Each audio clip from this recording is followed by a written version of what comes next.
Welcome to Commander Tune-Ups. Today, we're doing Kenrith, the returned king for our patron, Casual Planeswalker. And if the name didn't imply it, this deck is going to show you how to out-jank your opponents.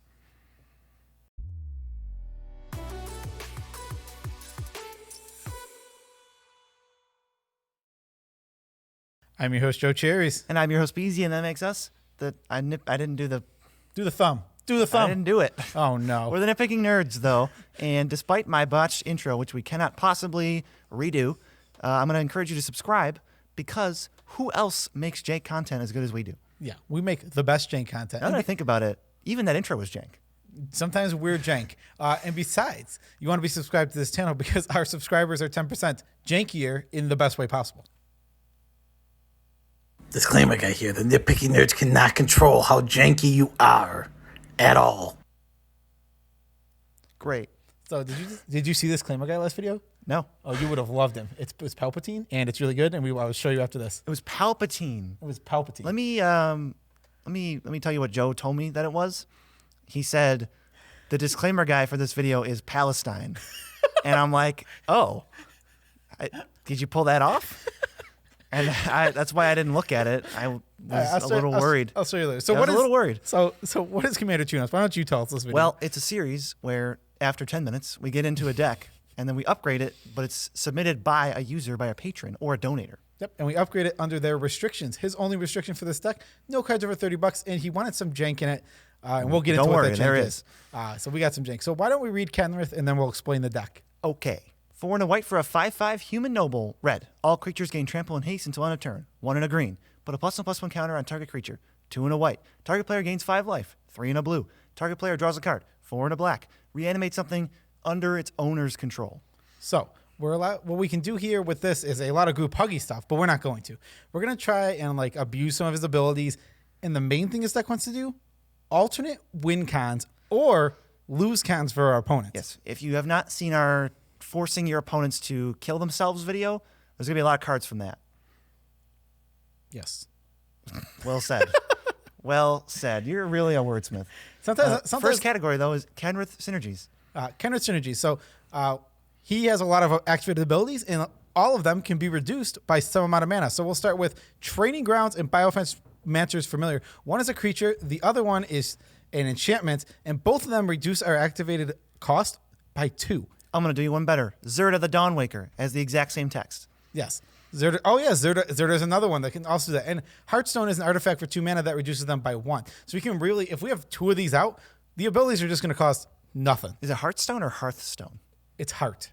That was our one chance to intrude on their brand. Yeah, it is Hearthstone. I know that you see Hearthstone up there because it autocorrects to Hearthstone because it doesn't think Hearthstone is a word. Okay. Well, also in the deck, Seedborn Muse and Wilderness Reclamation, which are going to untap our lands after we already use them. And what better way to use all our lands guaranteed every single time than if Kenrith is in play? Well, why does that work? Why is that useful? Oh, because Kenrith's in play, you said. Yeah, we can pay 3 and a blue, draw a card. Red, give things haste. I love the fact that you can give stuff haste and just screw with your opponents. We can absolutely take advantage of this so well. Seedborn Muse is a card that you have to have in your deck and have it do a lot. Because if it does nothing, which is the other half, it either does a lot or it does nothing. So we can take advantage of it, and it does so much. It can draw cards. It can put counters out. It can gain you life. Let me go one step further with Kenrith, and a little strategy you can use with him is if an opponent plays a creature that's a good creature, or it's just a decent body, and it could attack somebody, you tell them, if you don't attack me, I will give that haste, and you can get free damage in right now. Now, they could either do it, which is great for you and great for them, or they could not do it, and you just say, if you attack me, I'll never do it again. Yeah. It's easy. There's no skin off your back. It's totally reasonable to make that deal/threat. I think that's the perfect way to do it. You say, I'm never going to do it again. It's so good. And it's only 1 red mana. It's so good. Another little synergy in this deck is Incubation Druid, which is 1 on the green for an 0/2. It has Adapt. We're not worried about the Adapt, but it taps for 1 mana, or if it has a counter on it, it taps for 3 mana. Like a little Gilded Lotus. Does a Gilded Lotus impression, but it's only 2 mana. And all you need is a +1/+1 counter on it? How do we get it? Kenrith. Oh. Kenrith can put counters on for 3 mana, or 2. Well, the first time you do it, it's 1 in a green, but the first time you do it, it's free. So if you untap with Incubation Druid, instead of making 1 mana, it makes 3, but it costs 2. So it literally just costs nothing, and then next turn you just start profiting. Yeah, it's great. It's such a good little like thing. It's just a nice little nifty combo that the deck has. These next 2 cards totally fit into this deck. It's Reign of Gore and Tainted Remedy. They basically say if either any player with Reign of Gore or an opponent with Tainted Remedy would gain life, they lose life instead. It's silly. Kenrith Absolutely. can just start shooting people for 5. This is just a completely silly little combo that you get to do. So Kenrith's ability becomes 2 and a white, dome somebody for 5. Yeah, target player loses 5 life. It's pretty awesome. It's just utter nonsense. But when you actually go with Zerda, Biomancer's Familiar Training Grounds, it's pay a white, someone loses 5. That is it's so easy to win with that. You untap with Seaborn Muse, I think everybody just loses. It's great. And we have plenty of ways, like we have Naked Dryad Boy from Theros, and we have Chromatic Lantern to fix our mana, so we can always have infinite white. Classic Naked Dryad Boy. I'm not calling it the real name. It's Naked Dryad Boy. Yeah, that's what it's been called in like our group for a long time. So before we get into making players lose and making ourselves win, the deck needs to function. We can't just go in and just play tons of things that say I win, tons of things that say you lose, tons of things that are just cost 1 million mana and not have any way to get there. Yeah, you can't be unreasonable. This category was originally called miscellaneous, but then I looked at the deck and my first thought was, how does this deck ever function? So we've put the cards that actually help you do things that you need to do every game in this category. We're gonna just read the ramp off. There's a bunch of ramp spells. So there's Farseek, Circuitous Root, Sky Shroud Claim, Nature's Lore. Those are gonna just ramp you and fix all your colors. And then we have special lands that we'll talk about later, which are tutorable with Template's Discovery, Hour of Promise, and Pier's Whim. Yes. And Circuitous Route. I've already said Circuitous Route. Yeah, that was for the original one. Yeah, but now they know that there's gates in the deck. Ooh, tantalizing. Yeah, so tantalizing. I wonder what it could be. Okay. In this what about alternate the win removal? con deck. What about the removal? The removal, we have things like Fire Covenant, which allows us to pay life to destroy stuff. English Making, which exiles 1 non-land permanent and you lose 3 life. Tragic Arrogance, which lets you choose 1 of each permanent type for each player, and then the rest are sacrificed. Arcane Denial, which is just a counterspell, and Swan Song, which is just another counterspell. And Cyclonic Rift, which is a commander staple. You may have heard of it. It's 1 in a blue for an instant. I'm just kidding. I'm not going to read it. Keep Fire Covenant in mind. It's going to come in play a little bit later, but for now, we get into the actual juice of this deck, making players lose. Yeah, now that we've ramped sufficiently and we've answered threats that might be, too much for us to deal with, what are we going to do next? We're going to make players lose, like BZ just said, and there is a lot of silly ways in this deck to make players lose. Yeah, so the first one is a Tempest All-Seeing. She's 3 blue for a 4/5 flyer. She can pay 2 and a blue and tap her to draw 2, discard 1. But if she hits a player or she deals damage to a player, you get to reveal your hand, and if you have 6 or more different costed things, that player loses. Yeah. They just lose. This is a sweet card. It makes players lose. That's one of the goals of this deck is to make players lose. Now that one's not super janky. It seems possible. It's playable. I still think it's pretty jank when that's not your commander. Oh, no. Hold on. I mean, let's compare it to the next one. Compared to the rest of these, every single one of these is more jank than the last one. The next one is so funny, though. The next one is great. It's Triskaidekaphobia, which says at the beginning of your upkeep, each player either loses 1 life or gains 1 life. And then if their life total is 13, they lose. Yeah. This is kind of cute. There's certain things you can do with Kenrith. You can jump them up or down 5, depending on what you have, and then get them to 13, kind of like cultivate their life total. Oh, talk about a card they lose. This is such a cool little card. And if you're going for like a cute little deck like this, it's just funny. Here's the issue. My only issue with this card is it could just be 1 mana. Why is this card 4 mana? Maybe having each player lose a life for 1 mana is like somehow too good. I don't know, but this could easily be like 1 in a black. Tell me the problem with this card if it's 1 in a black, but it's totally... Yeah, for 1 black, it's too good. It's so good in like a burn deck. It's total jank, though. It is total jank. At 3 black. And that's why we're jamming it in, because it says lose the game. Yeah, absolutely. And another one, what is the CMC of this card? It's 5. 5 mana for an artifact. It enters the battlefield tapped, but you can pay Wooburg, which is Progenitus mana, to tap it, sacrifice it. Target player loses the game. The name of this unnamed card is Door to Nothingness. You were wondering, weren't you? No, because it's nothing. And it didn't have a name. I figure smack dab in the middle of these, you might as well just throw down a commander powerhouse. Soren Markov, you just set someone's life to 10 and just let it sit. Yeah, that's something we do. See what happens. It works really well with Triskaidekaphobia. Now we can... Ooh, we're only 3 whole turns, 12 turns around the table to win the game. But actually, one of the reasons this is actually in the deck is because we have like all the mind control effects in the deck. So he also mind controls his Yeah, his ultimate is a Mind Slaver. We got a couple Mind Slavers. Yeah. We don't have them here, but we can just throw them out now because we've been talking about them for so long. War Spheres and Emrakul, Promise End, they're in here. And they don't need a million spotlights. And Cruel Entertainment also. Cruel Entertainment lets you choose 2 people and they control each other's turns. And You you could could usually just pick you. Sometimes you're gonna pick you. Yeah. Next one we have Fractured Identity in this deck. Okay, that's a reader. So yeah, why don't you give us a read for Fractured Identity, BZ? 3 blue-white for sorcery. You exile target non-land permanent. Then each person who didn't control that permanent gets a token copy of it. Yeah. So there's a bunch of things we can do with this. There's actually some.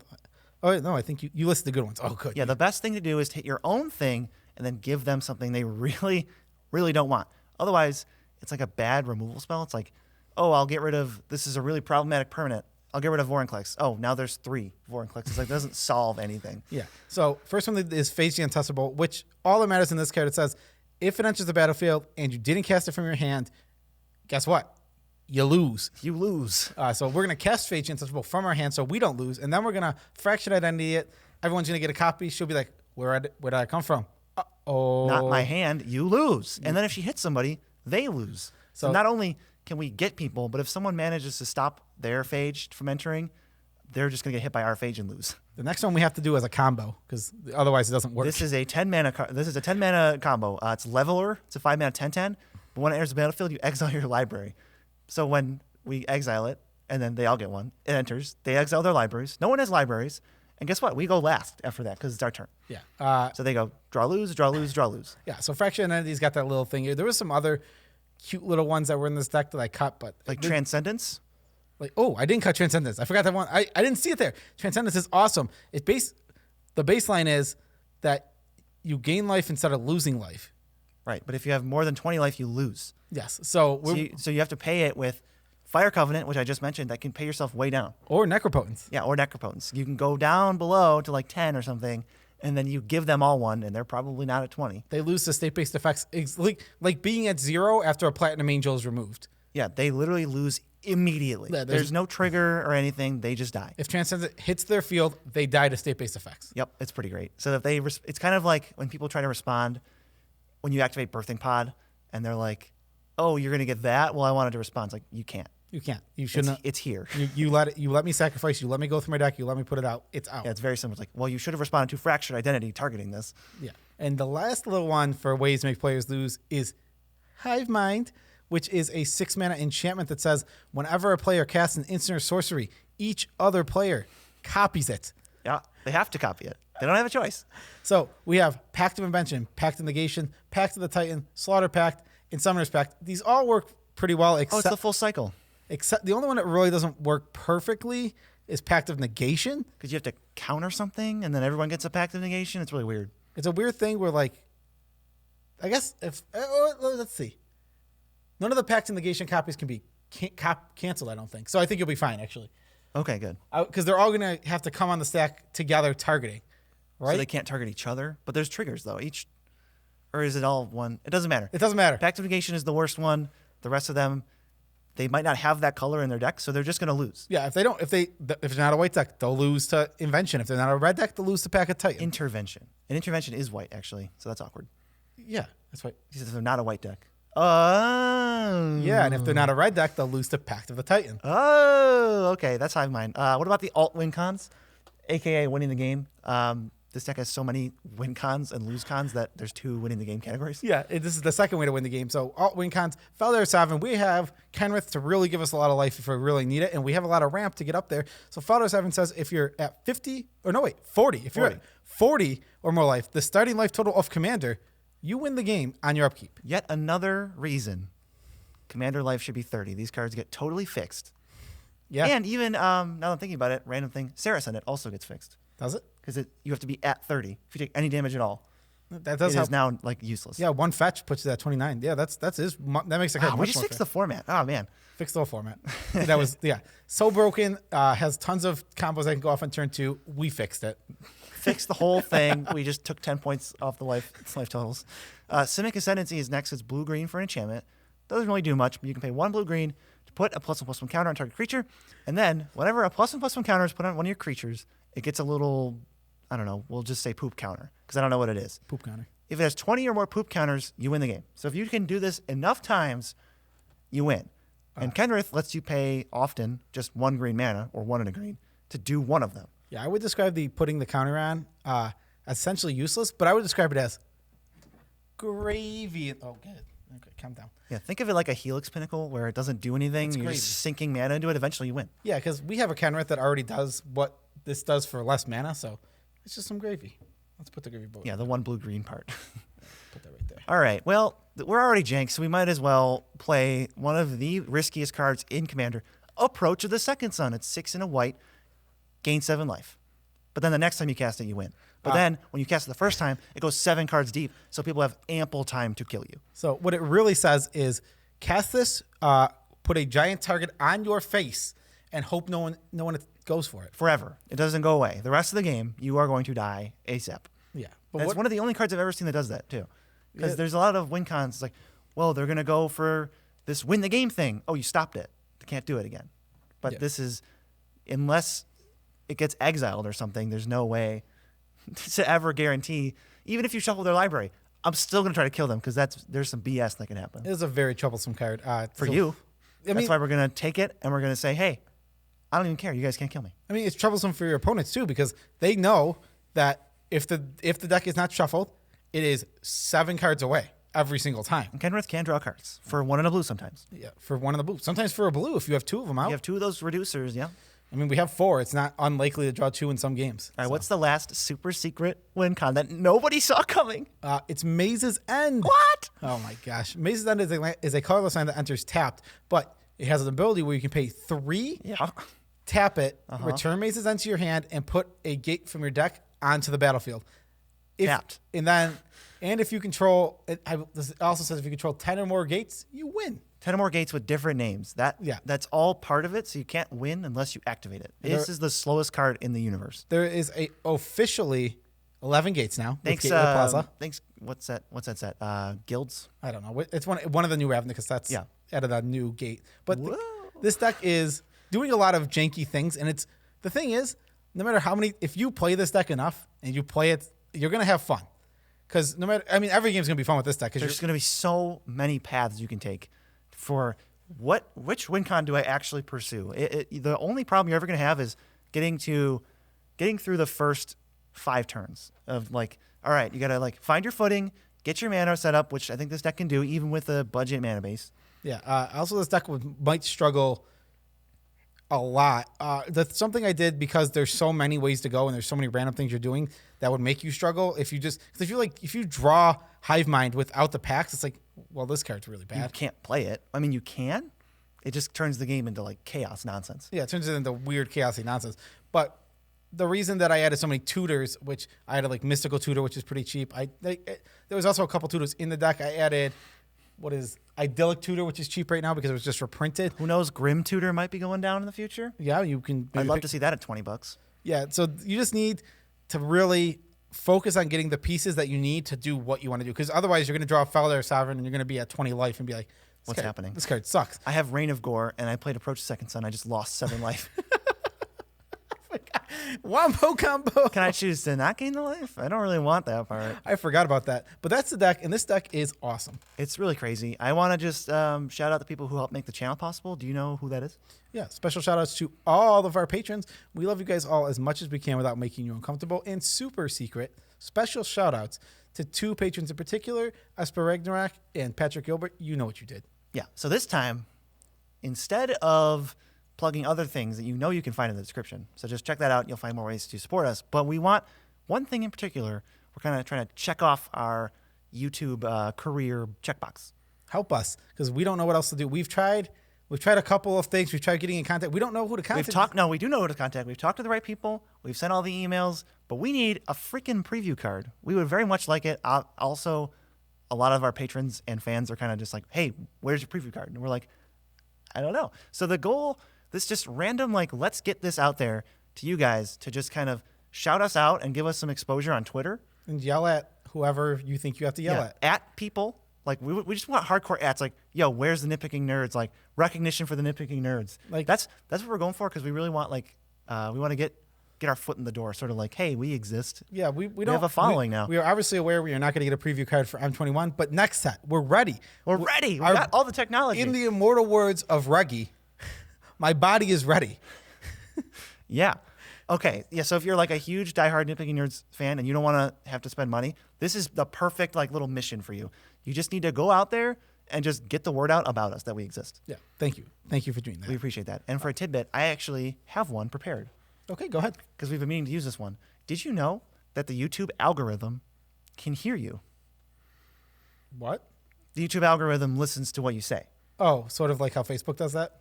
Right, yeah. I mean, things that's just how technology works right now. Things are able to listen to you. So YouTube will pick up and try to synchronize what is heard and what is typed in the video description and the video title. So if you were to say, want to become like a really big magic channel or a really big channel in general, one strategy you might want to use would be at the beginning of your video, just say all of the keywords that you want to rank for. Okay. Like if you were, so like Magic the Gathering, you could just say Magic the Gathering and then YouTube picks up on you saying it. And then every time it'll go, yep, this is a little bit closer to what you said it was. Do you have anything to add? No. No? I don't want to add anything to that. Okay. All right. So maybe, for example, this video would be in the beginning, we could just kind of say, what are we going to title it? Commander Tune-Ups. Like Joe's has a nice little intro, but he could say Commander Tune-Ups, Kenrith, the Returned King, Magic the Gathering, EDH, upgrade, deck, jank, Kenrith, the Returned King, deck tech. I'm sensing a little shade from BZ. I have no shade. It doesn't matter. This is just a random fun fact for our listeners. All right. Well, also, it sounds shady. Only the most respectful shade from us. You know that. Okay, yeah. BZ throwing all the shade, and we're going to head out. Peace out, Tribe Scout.